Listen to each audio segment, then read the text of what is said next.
Spirit light body, y'all. All right. The supreme science of knowing God, the historical basis and esoteric essence of yoga. Spirit, cosmic consciousness, here symbolized as Krishna, gave the indestructible Raja Yoga science the technique of uniting soul and spirit to the ancient Illuminato Vivasat, the deity of the sun.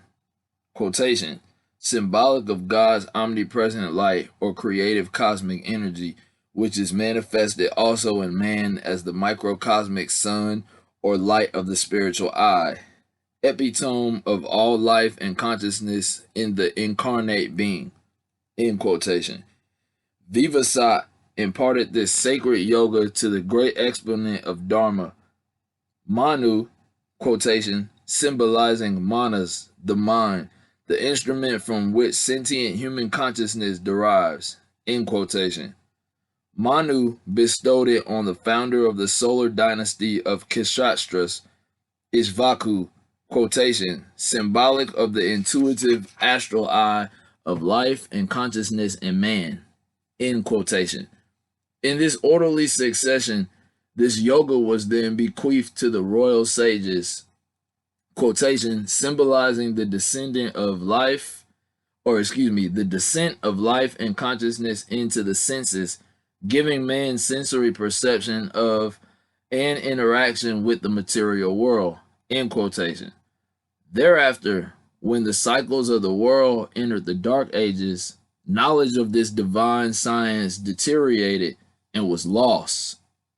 Quotation, symbolically, throughout many incarnations, the senses are engrossed in and identify with matter, and man thus loses the knowledge and ability of reuniting his soul with spirit. End quotation.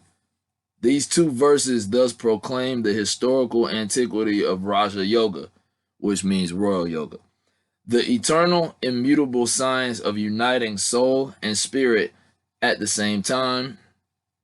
Understood esoterically, they give a concise description of that science, which is the steps by which soul descends from cosmic consciousness to the mortal state of identification with the human body and the route it must take to reascend to its source, the all-blissful eternal spirit.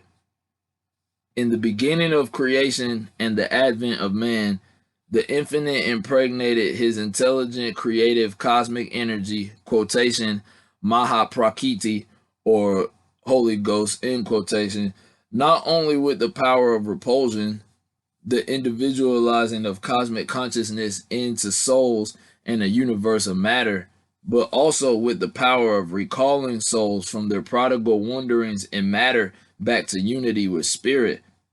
All things come from, are made of, and sustained by, and ultimately resolve into this intelligent cosmic energy and thence into spirit.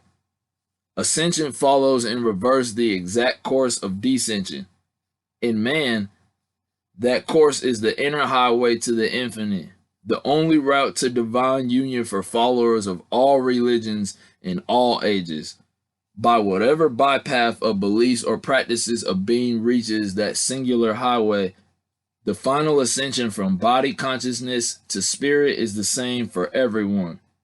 The withdrawal of life and consciousness from the senses upward through the gates of light in the subtle cerebral spinal centers, dissolving the consciousness of matter into life force into mind, mind into soul, and soul into spirit. The method of ascension is Raja Yoga, the eternal science that has been integral in creation from its inception. Now, I've been forward on my yoga, not just the external one on the mat, but what yoga truly is. Yoga truly comes from the word use, and use means to unite, right? Or union. And what are you uniting? I just read it. Your soul with the spirit. You see what I'm saying? So, like I told you in the other video that, you have to ascend your consciousness because it's descended into the physical body now. You must ascend. Spirit light body, y'all. I like to give y'all the stuff that the ancients said, not just say, "Oh yeah, well the ancients said blah blah blah." No, I'll read to you what they said, like 5,000 years old. Till I come forward, y'all. Wholeness, much love, man.